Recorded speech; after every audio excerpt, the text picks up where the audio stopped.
The only reason I took this case on a savage island off the coast of New Guinea was that I'd been having a bout with a bottle of Old Fairy Godmother, and I was hoping to run into a native who would shrink my head.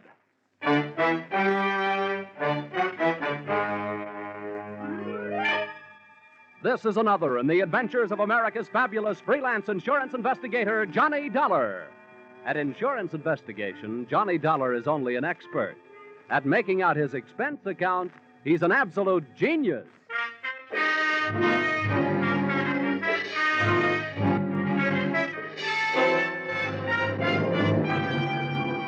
Expense account submitted by Special Investigator Johnny Dollar to Seven Seas Maritime Underwriters Association, Hartford, Connecticut. Attention, Enos McCardle, General Manager. The following is an accounting of my expenditures during my assignment on the island of Tinyutan. Or, south of the equator, things can get hot in more ways than one. Or, Mother, call my draft board. I'm leaving the country again. Expense account, item 1, $830.81, and 3.5 shillings. Airfare, Hartford, Connecticut, to Port Moresby, territory of Papua, island of New Guinea. That's a long trip, brother. By the time I got there, I felt that my spine could use a new seating arrangement. Expense account, item 2, $36.80. New outfit consisting of bush jacket, linen shorts, and a pith helmet. Item 3, 2 bits to street beggar regarding location of building in which was situated the Port Moresby branch of the Seven Seas Maritime Underwriters Association. Oh, him, long house, him belong white fella. Little way, big bit, money. You catch him street alongside, holly. You hear joyous, big fella buckets, you fight him cry. Him long house belong from there, no? No. Thanks a lot. I'll go look it up in a telephone book. Oh.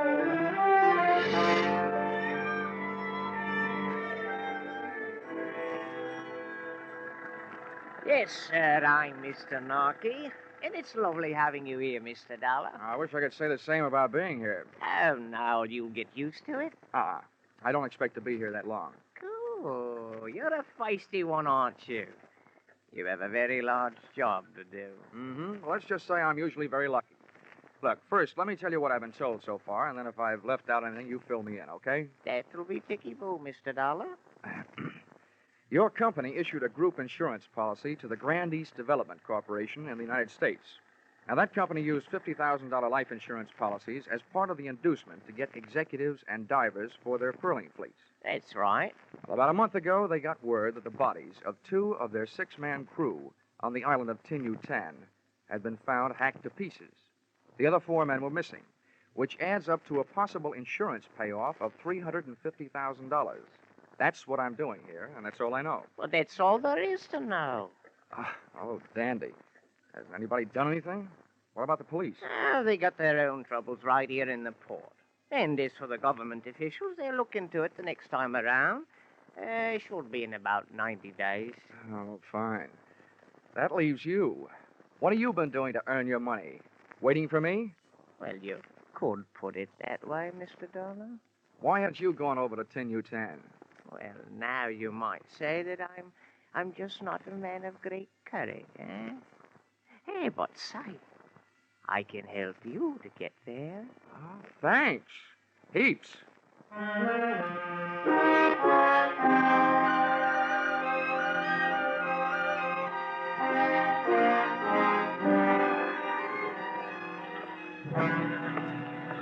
Hey, ahoy there, aboard the Kittiwake. What do you want? I'm looking for Captain Steve Granger. That's me. Come on aboard.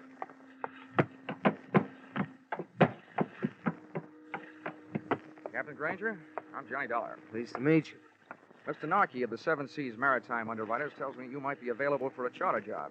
Where to? Tinyutan. Well, I guess so. Now, this is a big boat. It'll cost you big money. Narky says your prices are fair. When do we leave? Tide will be ready by 5. I can't be 2. Good. I'll go get my toothbrush. Good. And since you're going to Tinyutan, you might also bring one other thing. A 45. The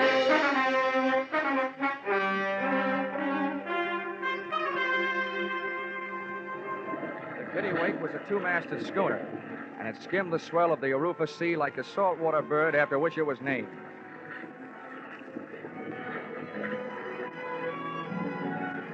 I guess I'm like most guys. When I'm standing on my sea legs, I suddenly feel like a giant, standing alone against the world. Romance is no longer a sleazy blonde in a tinny bar. All of a sudden, it's all stars and sky, horizon. When the wind and the water start to sing their song to me, any bad in me decides to reform. I was standing on top of the deck house like Captain Horatio Hornblower, with my legs spread and my outstretched hands gripping a pair of backstays, or at least that's what I think they were. And just about the time I'd reached the decision to trade my Hartford apartment for a berth on a Macassar pearling lugger, I heard a footstep from out of the night behind me. Fair passage, huh? Huh? Oh, yeah, Captain. Guess you caught me dreaming. A waste of time. This is the only place where dreaming can't possibly be as good as living. It's none of my business, but this sudden jump in Tinyutan tourist trade, what's it all about? What do you mean sudden? Well, this is the first time I've ever taken one passenger there, let alone two. Two? Yeah, another guy came to me after you did. He's below decks. Oh. Well, that ought to make you happy. It'll cut your fare in half. About that, I'll just let the guy who pays my expenses be happy. As for me, I like privacy. Who is this guy? Look, Dollar, I didn't ask you any questions, did I? Well, I didn't ask him any.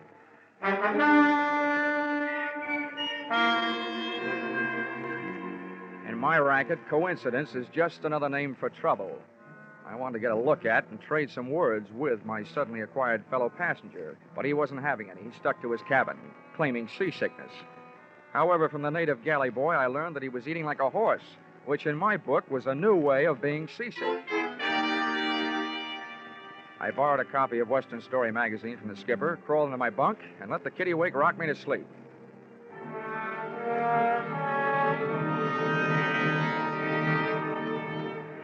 The next morning and afternoon were as uneventful as they were beautiful.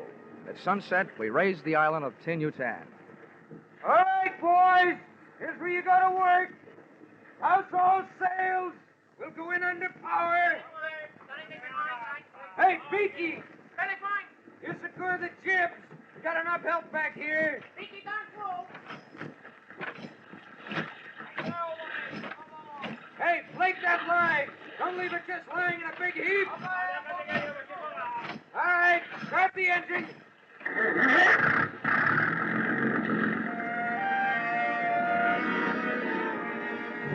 The big gas engine took over where the wind dropped us, and Captain Granger stood at his wheel, outfencing the submerged swords of coral with the slim prow of the kittiwake. The ship had only inches of elbow room as we chewed our way through the boiling white passage of the reef, and my heart felt suddenly becalmed as we finally achieved the peaceful waters of the lagoon, which it protected. Let go the power anchor! Hey, never mind that anchor. All bets are off. We're getting out of here.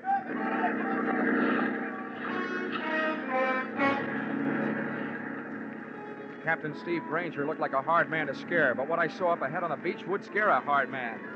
The broken body of a shipwrecked pearling lugger, and hanging from its foremast, the elongated body of a native who had been strangled out of one paradise and into another. Granger spun the wheel to starboard, and the kittiwake started a retreat, but it wasn't that easy. Cut your power, Granger, and straighten out your rudder. We're staying here. Finally getting a chance to meet my fellow passenger. I couldn't very well shake hands with him, though, because he had a gun in each one of them. What the devil sure came, Keeley? I said cut your power. Got it! Keep that crew of Kanakas up forward. If you don't, we could use a few less natives around here. Hey, brother, clock. Use English! I want to know what you're telling them. You, Dollar, get back there by the wheel. Keep your boys back there, Granger, I warned you. All right, you think I won't call your bluff? You got guts. No, I'm native, you ugly pig. You can't stop the other two, I can. Now, maybe you'll tell me what you were saying to him. I told him there was a crazy man aboard and to go over the side. They decided to protect me. They didn't make it. Now lay this rowboat in close to the beach and drop your hook. We're staying.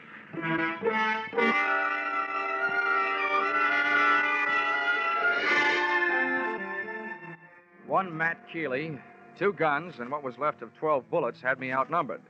I decided the best thing I could do was stay quiet and stay alive. And apparently the skipper felt the same way. After we dropped anchor, Keeley herded us into the small boat, and we rowed him ashore.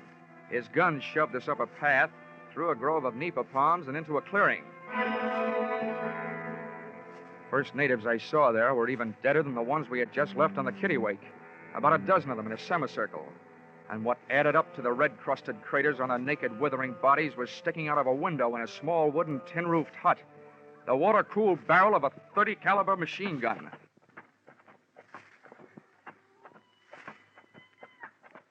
South Sea Island magic, huh? Oh, I heard you were a wise guy. Well, that can be changed. Now, come on, inside, both of you.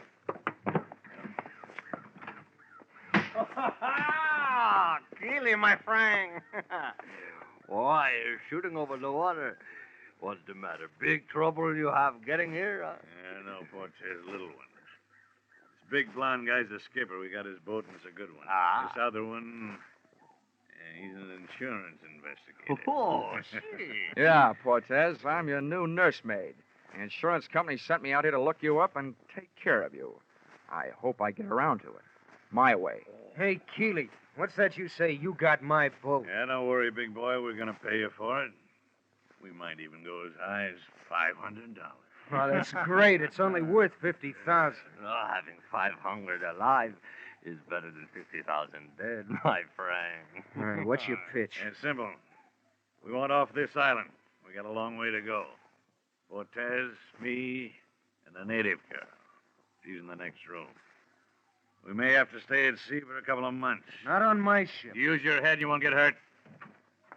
Now, Hey, you woman. Get back in there. No, I stay. Louie, put her away. Keep her out of here. On we go.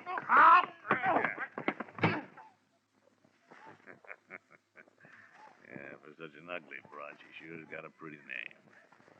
Papalaya. Well, Dollar, you've seen yourself a South Sea Island princess. She's your date, Keeley, not mine. Boy, Dollar. They do look like they were meant for each other. Save your one for your sails, Granger.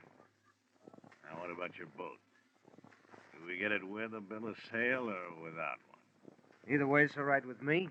If you'll take what goes. With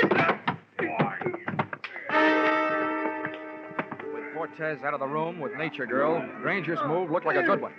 I was halfway across the room to make it 2 against 1 for the right side when the odds snapped back to even money again. Cortez came rushing back to join the fray, and he started fighting when he was 5 yards away.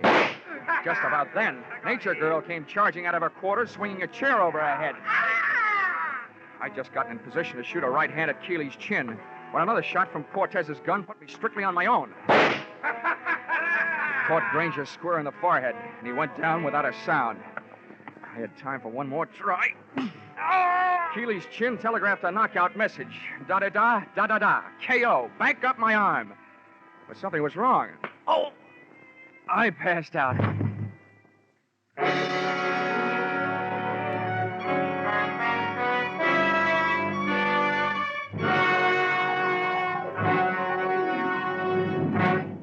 In just a moment, we'll return to the second act of Johnny Dollar. But first, 50,000 or more, always in the jackpot on Sing It Again. Music by Gene Autry and Vaughn Monroe. Music and thrills with Gangbusters, Philip Marlowe, Johnny Dollar, and Danny Clover, the Broadway cop. That's the one-way ticket to top fun on most of these CBS stations every Saturday night. This fall, when you hear them all on CBS, Saturday nights promise top music, top adventure, and a chance at radio's top prize. Now, with our star, Charles Russell, we return to the second act of yours truly, Johnny Dollar.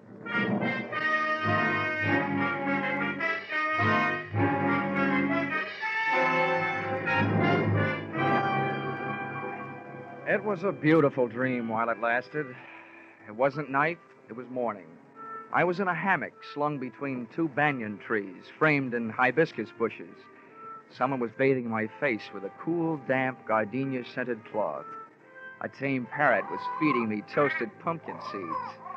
As a smooth-skinned, soft-skinned, cafe au lait-skinned, half-caste, and all-woman type girl gazed into my eyes and cooed softly in my ear. This doll would make Dorothy Lamour look like an Irish washerwoman, and to boot she was wearing a short sarong. Oh, poor man. Please to wake up. Hey, it wasn't a dream. It was really happening. Everything was there. Oh, but the parrot and his lousy pumpkin seeds, and who needed him? Oh, poor man. Please to wake up. Oh, where am I? Studio One? Huh? Who are you? I thought you were talking in my sleep. I am Punta. Oh, this is awful. Awful? Yeah, this all reminds me. My copy of Tales of the South Pacific is 17 days overdue at the Hartford Public Library. How? Forget it. Where am I? What am I doing here? And who are you? I am Punta. You were brought here by the Princess Papalaya from the village of Great Death. Oh, well, that place isn't hard to remember. Wish I could forget it. The princess. The one with the droopy ears, the long feet, the flat nose, the pot belly, the bad complexion, and dirty hair? Yes, she is it. She's a doll. Last time I saw her, she was swinging a chair at my head. Oh, no. She hit other fella on head after he hit you. She saved you. She like you.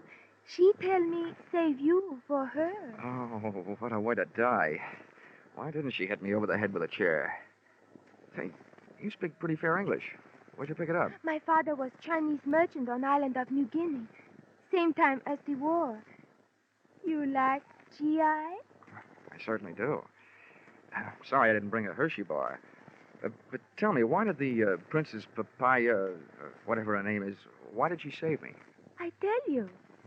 She like you. Oh, stop saying that. All I want to know is, what was she doing with Keeley and Portez? You know Keeley and Portez, don't you? Yes, I know them. They bad. I work in village until they make the Great Death. They kill all their friends and many natives. They bad. Oh, now we're getting somewhere. What was that all about? They die for pearl here for a long time. The native boy, they do not like these men. They do not dive anymore. So these bad men steal all pearl first. Then they steal princess to make boy dive some more. Oh, kidnap, ransom, more pearls? What is this?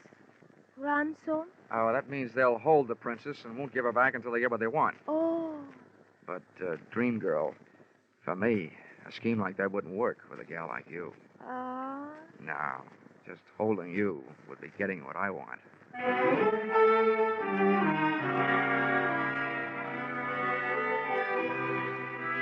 Only one thing wrong. My knees were getting a little knobby, thanks to a combination of insects and my new white linen shorts.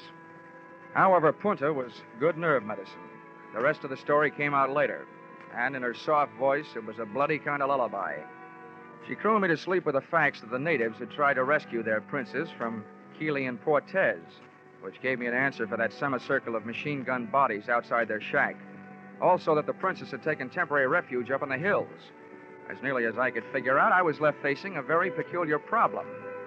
2 men out of 6 insured men had killed the other 4, and the 2 murderous survivors had this much going for them. To the insurance company, they were still worth $50,000 apiece on the hoof, which meant that my job was to keep alive 2 guys I felt very much like killing. And believe me, they felt the same about me.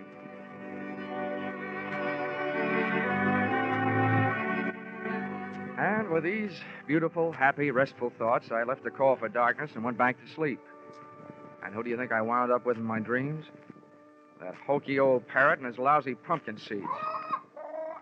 Johnny, time to get up. What? Oh. Hurry from your sleep, Johnny. There is more trouble. Hey, somebody's getting strafed. What's going on? They are killing again with their machine gun. My people trying to fight them off the island, but they are being killed. Now you must go and lead my people. Help them kill those bad men. This you won't understand, gorgeous, but my job is to stop your people and save Keeley and Portez. Johnny, you say that now? You are one of them. No, I'm not one of them. I told you wouldn't understand. There's something I don't understand. Why don't they leave? They've got what they want. Why don't they pick up their pearls and the schooner and the rotten hides and get out of here? Johnny, they do not have the pearl. Here, see? This one is for you. Black. Wow. You say for me? Where'd it come from? The princess, she come back some time ago. She tell me she took all their pearl. She tell me to tell you that this black pearl, not company pearl, this her own for you. She like you. Oh, I like her, too. Just the way she is, up in the hills. Right now, I wish you looked like her. Oh, Johnny, you don't like the way I look like I am? I love the way you look like you are. Why you say that? Because if you did look like her, I think I'd have an idea that would stop those men. Yeah. Turn around. Yes, Johnny. Oh, this'll be the crime of the year, but maybe I can do it.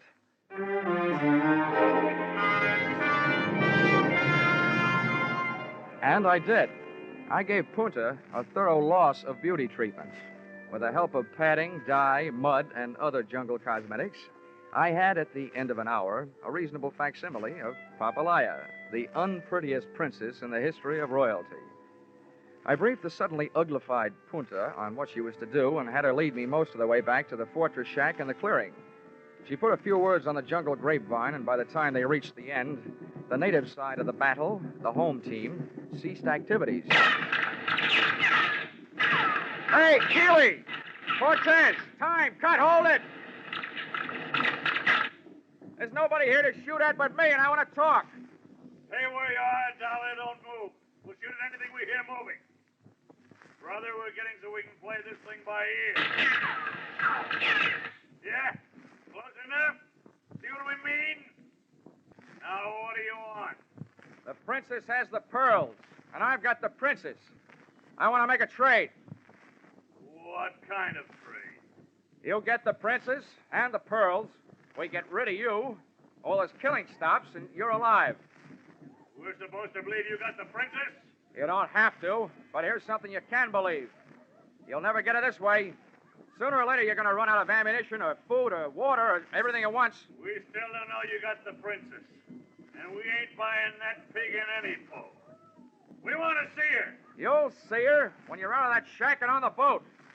We ain't moving out of here in the dark. Nobody's asking you to. Take me until dawn to get the princess down out of the hills. Okay, supposing we decide to do business. How do we know we don't get swamped by those natives between here and the boat? I'll take care of that. You can depend on it. Remember, my job is to keep you two guys alive and save the company I'm working for $100,000. All right, we'll give you a chance.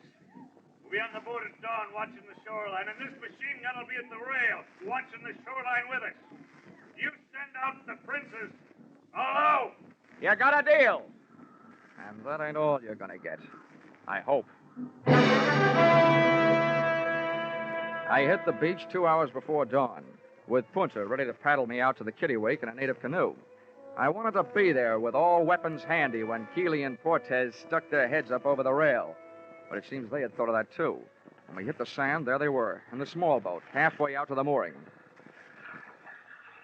Oh, Johnny, there they are. They spoil everything. Stay out of sight, Punta. Yeah, they spoil everything, but not for long. Well, one thing for sure, I can't use the canoe. Tell me something. Are there sharks in this lagoon? Oh, no, not many. Well, I hope traffic is light tonight. I've got a chance at it. Okay, Punta, you better stay here. I'm going a few hundred yards up the beach and swim for it. Johnny, be careful. Oh, baby doll, you sound so pretty, and you look so ugly.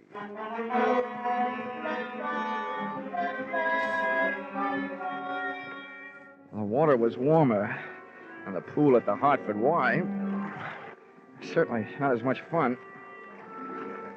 I spent most of the trip trying to keep from splashing and watching for shark rudders around me. That was good in a way. Helped me forget that I don't swim very well. 45 minutes later, I was still half alive, looking for a handhold on the slimy waterline of the kittiwake on the seaward side. And there I stayed for the next hour and a quarter, listening to Keeley and Cortez on the other side of the boat, nursing their machine gun and waiting like I was for the dawn. Okay, Cortez, clear your gun. Canoe's pushing over from the shoreline. I say it. Put the glasses on it. We don't go no mistake. Is that the princess? Yeah, wait till I get her in focus. They'll tell me. These glasses will bring in every line in her fat, ugly face. Those glasses brought something else, if they were that good. A hop on my heart, a lump in my throat. I had to move faster than I figured to.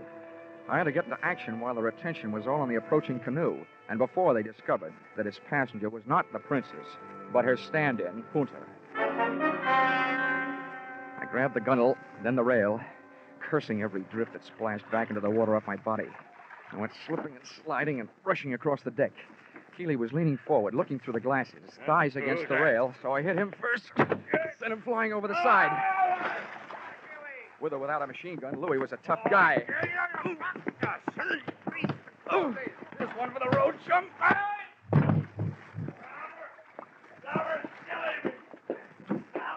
I turned around to see what had to be done to take care of Keeley and saw that it was already being taken care of by a canoe paddle in the hands of an irate dame.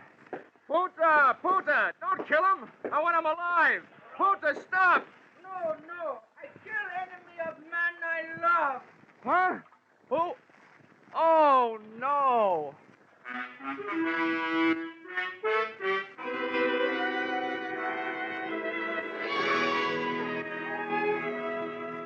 Princess Papalaya had pulled a rank on Punta and demanded that she be the one to come out to the ship in the canoe.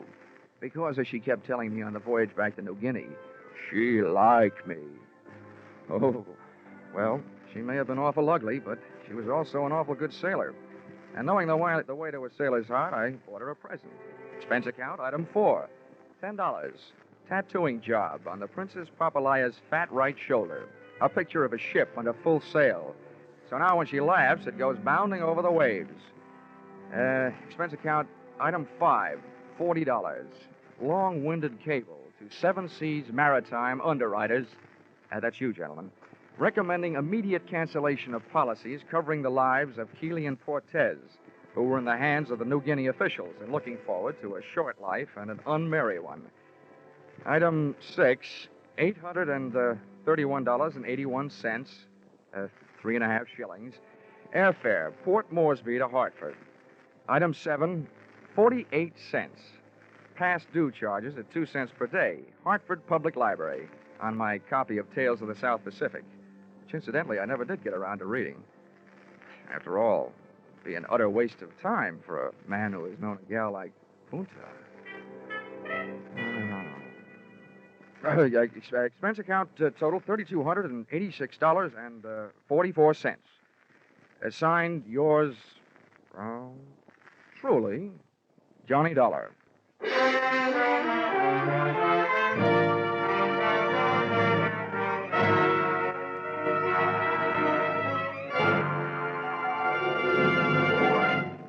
Yours truly, Johnny Dollar, is produced and directed by Gordon T. Hughes and stars Charles Russell. Script by Paul Dudley and Gil Dowd. Featured in the cast were Mary Shipp, D.J. Thompson, Tom Holland, Clark Gordon, Willard Waterman, and Larry Dobkin. The special music is written and conducted by Leith Stevens. Your announcer is Paul Masterson. Be sure to be with us at this same time next week when another unusual expense account is handed in by... Yours truly, Johnny Dollar. Who's got the nation's most popular band? Vaughn Monroe. And who's the nation's most popular singing band leader? Vaughn Monroe again. Now, who brings you a caravan of the nation's most popular tunes every Saturday night over most of these same CBS stations? You guessed it, it's Vaughn Monroe. That's why everyone listens on Saturday nights to the Vaughn Monroe Show on CBS, where this fall you hear them all. Stay tuned now for Vaughn Monroe and his caravan, who follow immediately on most of these stations. This is CBS, the Columbia Broadcasting System.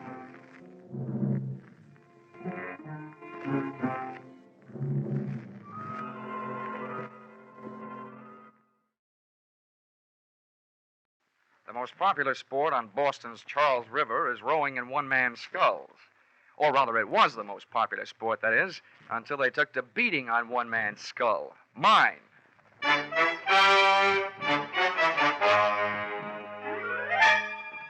This is another in the adventures of America's fabulous freelance insurance investigator, Johnny Dollar. At insurance investigation, Johnny Dollar is only an expert. At making out his expense account, he's an absolute genius.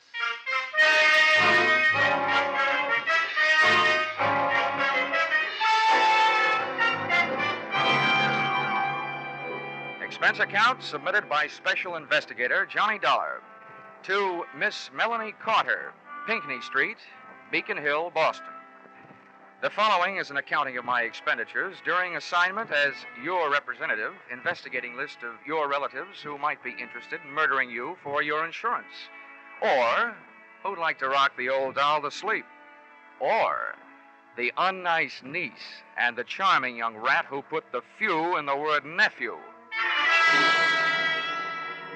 Expense account item 1, $5.98, airfare, Hartford to Boston.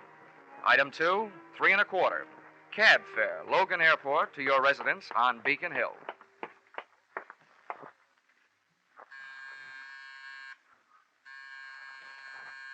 Who is it? This is Mr. Dollar, the insurance man from Hartford. Good.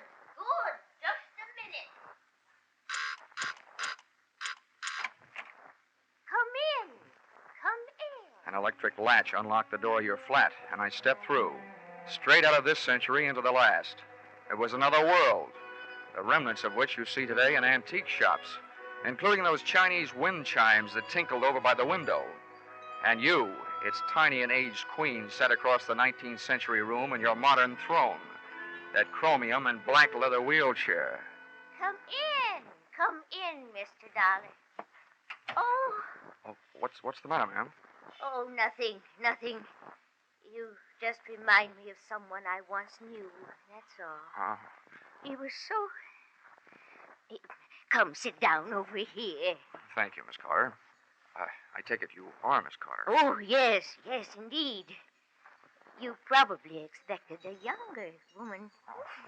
Maybe, but certainly not one any more attractive. Oh.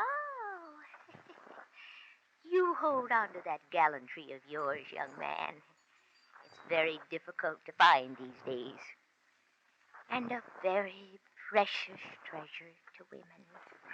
Miss Carter, since you seem to know my name, I guess there's not much use in my telling you that I'm the investigator recommended by your insurance company, Royal Life. Oh, yes, they sent me a telegram saying you would be here. No telephone? No telephone. You see, Mr. Dollar, I was once a very happy young lady. Yesterday was very good to me. Today and tomorrow, who knows? And why take chances? What little life I have left, I want to enjoy. That is why I've sent for you. You mean somebody told you I was an early American insurance investigator? No, my dear. It's just that experience is such a good teacher. Mr. Dollar, many years ago, my husband was murdered for his insurance money by his very own brother. Would you hand me my smelling salts, please? Yes, certainly. Here you are. Well, fate was very quick in passing judgment on the case, because the brother was killed by a runaway horse as he was leaving the scene of his terrible crime. I not only received my half of the insurance money, but also the half that would someday have gone to him. Oh, and now you feel that your life may be in danger for the same reason. Oh, well, whether my life is actually in danger is not the most important thing. It is my mind that is in danger. The beneficiaries to all of my insurance, and as the company may have told you, it is a lot of insurance, are my niece and my nephew, the children of that murderer. You see, I adopted them after their father's death. Oh, bad blood is bad blood, Mr. Dollar. And I want you to make sure that I am not engulfed by it. So, with the two names and addresses you gave me, written in your precise copperplate handwriting, I set out to give the once-over lightly to the two people you were afraid might someday give you a once-over not so lightly. Move number 1, A quick trip up the financial pathways worn bare by credit bureaus, income tax investigators, and other types of snoops. I learned that thanks to your generosity, both your niece and your nephew had just enough to live graciously on, and thanks to your frugality, no more. Move number 2. A quick trip to Cambridge, the address of your nephew, Chalmers Carter. A stylish fire trap near Harvard Square. A maid let me in and summoned her mistress. Her entrance was announced by the jangling of a stack of bracelets and bangles running up her arm. So sorry to keep you waiting, darling.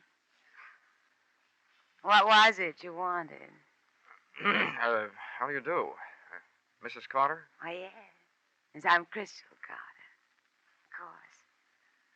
Oh, I say, that's a beautiful suit you're wearing. It's not Boston, I can tell. No, New York. $185. Right off the racks. Mrs. Carter, the maid tells me your husband isn't at home. Oh, I know. He isn't? Well, when do you expect him back? He always calls me before he comes. Why? I want to talk to him. That's why. Business, you know, that old stuff. Oh, business. Who can have any fun business? Hmm? Who are you, anyway? Sit down. I'm a guy who suddenly knows what the old-fashioned Iceman must have felt like. Huh? Oh. Who are you, I ask? Mrs. Carter, I am what is known in the investment business as a finder. My job is to find money for people who have bona fide projects, but who are short on cash, with which to develop them. Oh, that sounds like a lovely job. It is, when you find the money. You work on a percentage. Now, right now out in California, there's a little man who some time ago bought a lot of oil rights covering a big piece of property. It's right near Newhall, where there's been a lot of gushers coming in. He's got the property. I'm looking for the money with which to develop it. I hoped your husband would be interested. Oil? There's a lot of money in oil. Well, of course he's interested. I'll call him right away. Before you do, maybe I'd better tell you. What I'm looking for is a lot of money. Uh-huh. So unless your husband has a lot available, it'll be no use. Well, he can get it. I'm sure he can get it. He's often told me all I needed was one big chance. Maybe this is it. I know where to reach him on the phone. Where can he reach you? The chance to make a lot of quick money melted the love light right out of Crystal Carter's eyes. And if anything, the money look that replaced it was even wilder. She moved fast. By the time I got back to my hotel, there was a message there telling me where I could find her husband, Chalmers. And her directions took me back into a taxi, back across the Charles River, and move number 3 to the Bayshore Trotting Club, a fancy little track where millionaires who like the smell of stables see how fast they can make horses trot. Chalmers Carter was up there among the rest, in spirit if not in prosperity, sitting in the low flat grandstand watching the afternoon workouts, knowingly holding a stopwatch in his hand and keeping one eye on a blaze-faced filly who was kicking up the dust in the racing oval, and one ear on me. And as you may or may not know, Mr. Carter, the best thing about an oil investment, the first 27% of your income from it is tax-free. What? Say that again. That's right. The first 27%, tax-free. Dollar, just how much money do you need? About 120,000 should do it. 120,000, huh? All right, I'll see what I can do about it. What did you say about 120,000, Carter? George... When you get your hands on 120,000, Chalmers, don't forget the 500 you owe me. Move number 4. A quick trip back across the one more river I seem to have to cross, the Charles, to a pompous little apartment on Bay State Road, where I found your niece, Sophia. Very pretty, but very stuffy. Your proposition interests me. However, I would naturally first have to check everything very closely with my business advisors. Oh, naturally. This first visit is only to find out whether you are interested and whether you do have money immediately available. Immediately? Yes. I see. Very well. I think it can be managed. Then, having made those moves, I was in a hurry to move you out of the way, which led me straight back to your flat on Pinckney Street, Beacon Hill.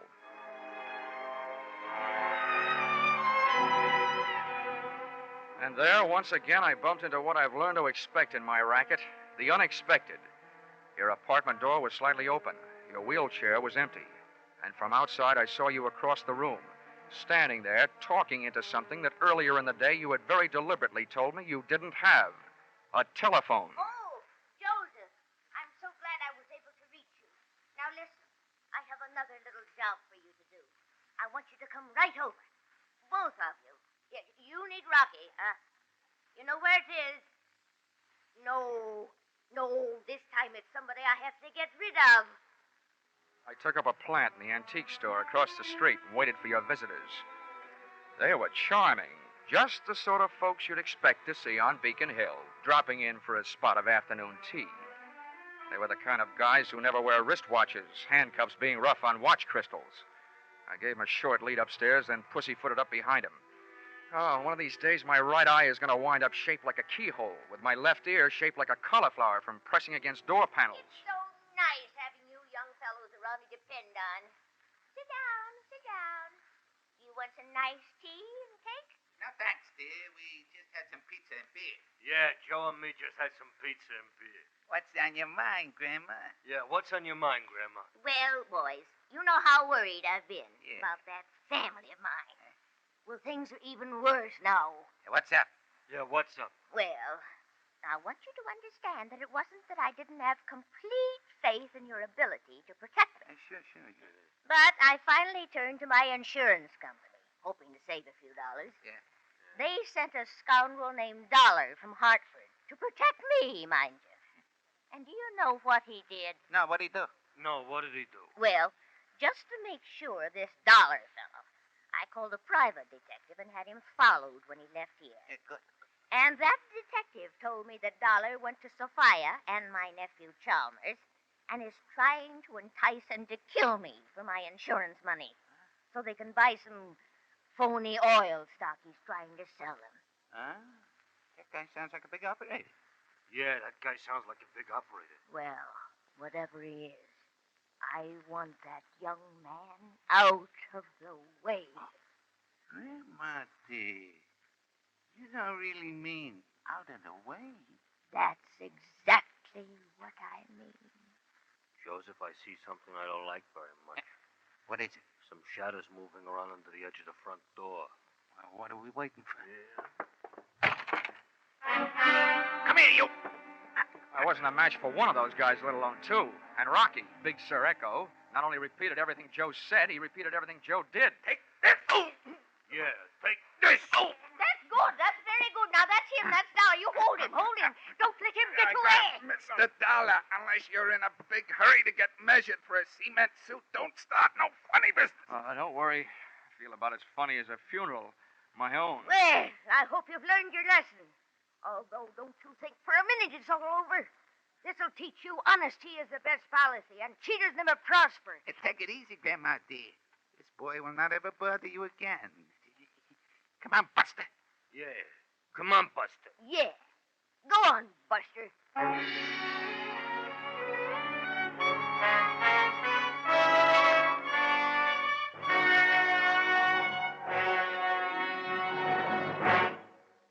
In just a moment, we will return to the second act of Johnny Dollar. But first, this fall, you hear them all on CBS, and you hear from the top mystery writers as well as top stars like Jack Benny, Bing Crosby, and the Lux Radio Theater luminaries.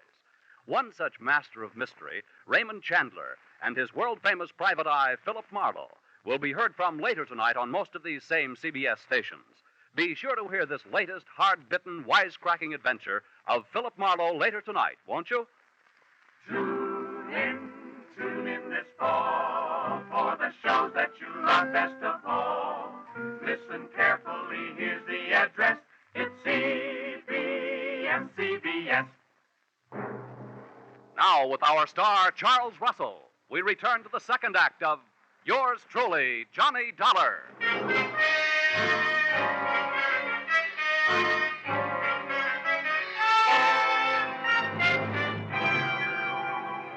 Usually, when people are taken for a ride, at least it's a free one.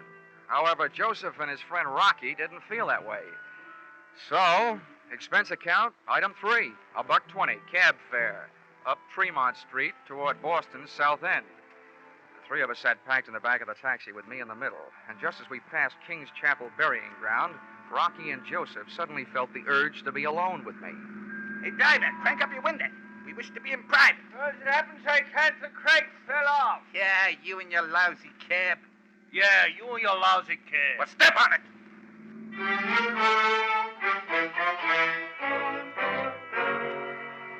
There were also things to step on in Joe's lousy hotel.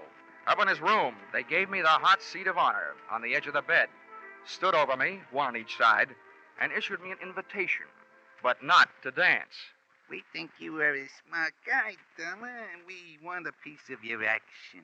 What are you talking about? Yeah, Joe, what are you talking about? That. You just keep your muscles handy.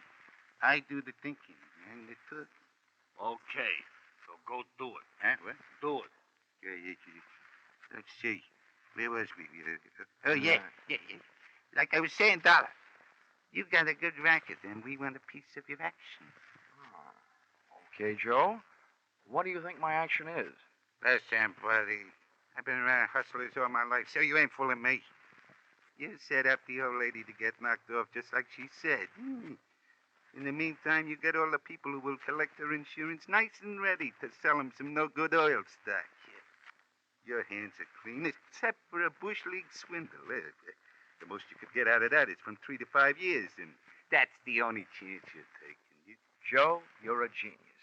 Well, let me ask you one thing, though. Why should I go to all that trouble? Why shouldn't I just sell my hot oil stock to the old lady in the first place and save all that extra trouble? That's where guys like you are smarter than guys like me. You got your reasons. You ain't kidding nobody. Huh? We like the way you operate. And we want in. Oh, I guess I've found myself a pair of partners. Good. Shake. Yeah, shake. One at a time. Joe? Rocky? Oh, I'm sorry. This is great. You know, Rocky and me have been taking Grandma for a few bucks now and then, protecting her from them squares she's afraid of.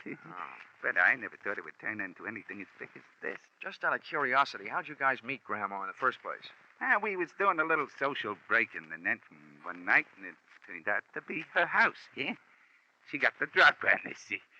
We seen her there in her wheelchair, pushed her into the bedroom, and went to work. Yeah, went to work. And the next thing we know, she's standing there pointing a whole shotgun at us. What? You creep, that was no shotgun. What? What are you? It's a very historical musket. Oh. Stupid. She told me. Let's see, where was we? Anyway, that's how we met her. She made us a deal. She wouldn't call the cops if we'd done her a turn. Besides, she paid us for it. We ought to have a bottle sent up, yeah? What for? Well, all we got to do is wait till the nephew or the niece knock off their ante. So why not have a drink while we're waiting? Oh, whoa, now hold everything. That's not the way to do it. How come? Yeah, how come? Now, look, if we sit here, we blow a big chance. The chance to get rid of whoever murders the old doll. We see who do it. We turn them in. They're out of the way, and the insurance money goes to the other one. Then I go to work on them. Yeah. You see what I mean, Rocky? That's why guys like him has got more brains than guys like me. Yeah, more brains than guys like me, too. In spades. Okay, Dollar, what do we do?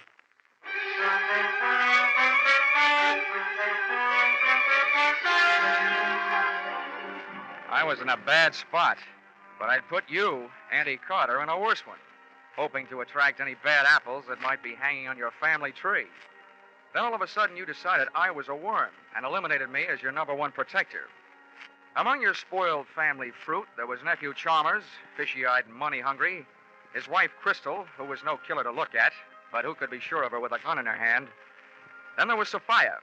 She was stuffy, but strangely reminded me of a precocious young lady who strangled her mother so that she might wear her evening gown to her high school senior prom. So, when Joseph, expert in giving a fellow's eye a coat of many colors, asked me, what do we do now, I honestly didn't know. The best answer I could come up with was get back to where we could keep an eye on your address on Pinckney Street. But when we got there, Pinckney Street was blocked off by blue uniforms, and reinforcements were still arriving. Hey, what's going on? Yeah, what's going on? Well, you gotta be sure of one thing. This ain't the policeman's ball. Look, how well are you guys known to the Boston police? And some of their best quiz masters have failed to make us talk. Yeah, they failed to make us talk. Okay, you better let me go ahead. Not too far ahead. Don't worry. Hey, look, Joseph, the cops are coming down out of her house. Oh. What do you mean now? Looks like the job is all done. Yeah, I'd better get up the hill and find out for sure. Don't forget, partner, we're watching. Don't worry. Keep moving, sharp-witted. Just keep moving, mister. Hey, officer. Officer. Yeah. I'm Dollar of the Boston Globe. Ah. What's going on? Am I going to make the front page? Yeah, you might. What's it all about? Some dame, a friend of the commissioner's, called for protection. Oh, I thought it was a murder. It is. By the time we get here, the dame up there is colder than Sunday morning beans. How do you like that? Hey, Dollar, when you're writing this story, my name is Fred Mosher. Huh? Oh, yeah, Fred Mosher. Yeah, I used to play basketball for the Boys Club of Boston. And when you're writing this story, put my name in, will you? The wife will get a kick out of it. Well, I got to get back to headquarters. Headquarters? Hey, officer. Yeah? Fred. Yeah? Come here. Listen, I'll see that you get your name in the paper if you do me a favor. Oh. Act like you're arresting me, will you? A couple of friends of mine are just down the street. I want to pull a gag on them. Sure. With or without handcuffs. Anyway, just grab me by the elbow and throw me in that squad car.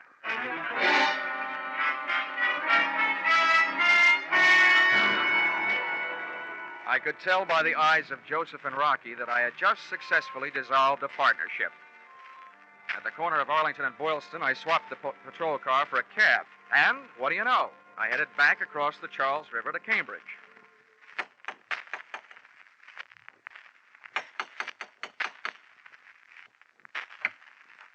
Oh. Hello, darling. I'm sorry the maid wasn't here to answer the door. I'm all alone. Isn't it? Come on in. Come on. Right in here. Would you mind, Crystal, walking just a few more steps ahead of me? It'll make you easier to follow. Oh, yeah. Here we are. Make yourself at home. Where's your husband? Oh, stop worrying about my husband. He had to go out for a while on business. I told you before, he always calls before he comes home. In case I wanted to bring something. How long has he been gone? I wish you'd stop worrying about Shaw. Why don't you stop paying some attention to little Crystal? Hey, wait a minute now. Stop. Get a grip on yourself. Wait, watch it. No. Crystal, what are you up to? Oh! Stop it! Stop it, I say! Oh, it's you, Dollar. A finder, huh? Just what are you trying to find? Now, wait a minute, Carter. Oh, Chalmers, thank heavens you got here. He forced his way in. He's from New York. I am not. I'm from Hartford. It's only my suit that's from New York. Why, you despicable cad. I've a good notion to thrash you to within an inch of your life. I was certainly in no position to ask any questions around there, so I hit him a shot in the whiskers and left. And where do you think I went? Back across the Charles River to Bay State Road and Niece Sophia's pompous little apartment. Nobody answered, so I broke rule number 3 in the book of how not to get your head split open when nobody answers the door. Picked the burglar's friend type lock and went in. I thought at first I'd set off a new, polite kind of burglar alarm, but it was only a grandfather clock tolling out 10 p.m. as the moonlight boffed me smack in the kisser. First thing I saw out the window was my friend the Charles River, over which I'd made more crosses than the X-Man in a tic-tac-toe tournament. My tongue was as dry as that was wet. The second thing I saw, thanks to my fountain pen-type flashlight, was an open drawer in a kidney-shaped desk. Sophia Carter was no housekeeper. The white paper lining inside it was dusty, except for the portion that held the vacant outline of a junior miss-sized revolver. Then the lights went on. Well, Mr. Dollar, you'll be the death of me yet. Auntie, what are you doing alive? Oh, you're surprised. You hoped I'd be dead, didn't you? Well, I'm not. I'm not, you see? Yeah, I sure do see. But you'll be dead if I pull this trigger. Honey, When I don't walk in on a man with a gun in his hand, it's a matter of courage. When I don't throw a flying tackle on a girl with a gun in her hand, it's a matter of etiquette. And when I don't get rough with an old lady holding a gun in her hand, it's a matter of knowing that at your age, your reflexes are gone. You can be taught kind of things. With me holding your gun hand straight up overhead, I hope nobody's at home upstairs. Here, give me that. Let me go! Let me go! Don't you kill me. Everybody's trying to kill me. Sophia was when she came to my flat this afternoon. Oh, which must mean that Sophia is the body in your flat tonight. The body I thought was yours. I know she was. She's been threatening to kill me for years. Now, what's that you've got in your other hand? No, you can't. Here, give it to me No, now. no, you can't Come on. read it. No. What I ripped out of her hand was a very old note written on very old paper. Give me that. And reading it, what with the clawing, scratching 82-year-old woman tucked under one arm, it read like a voice from out of the past. That is mine. The voice of that 82-year-old woman's long-dead husband, Caleb Carter. To my beloved niece, Sophia, in these last remaining moments of consciousness, I tell you this. My wife, Melanie, has made repeated attempts upon my life. This time, I'm afraid she has succeeded.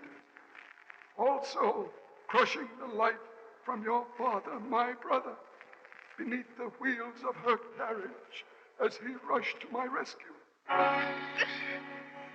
Well, I guess this means that Sophia had this letter and has been holding it over your head for years. Yes. He's been blackmailing me. Blackmailing me. Melanie, it was your conscience that first called me into this case to protect you from your relatives. It was your conscience that hired that private detective to protect you from me.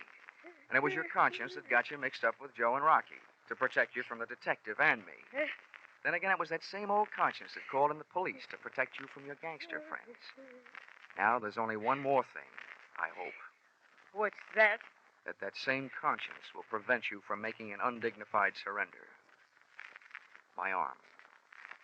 Thank you, young man. Your arm.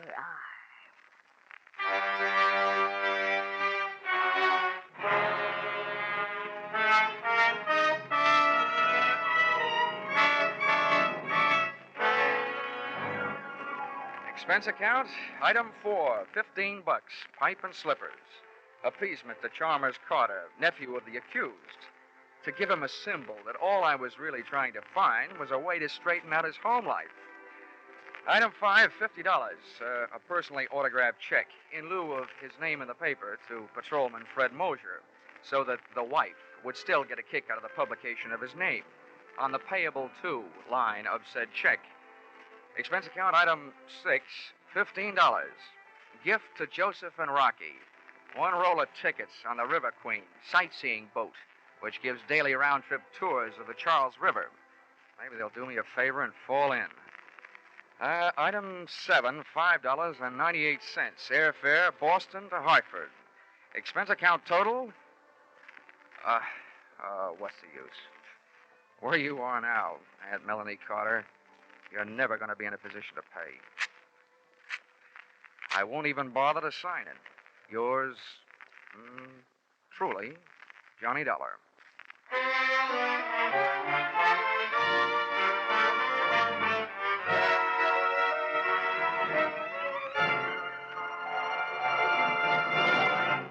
Yours truly, Johnny Dollar, is produced and directed by Gordon T. Hughes and stars Charles Russell. Script by Paul Dudley and Gil Dowd. Be sure to be with us at the same time next week when another unusual expense account is handed in by... Yours truly, Johnny Dollar. This is CBS, the Columbia Broadcasting System.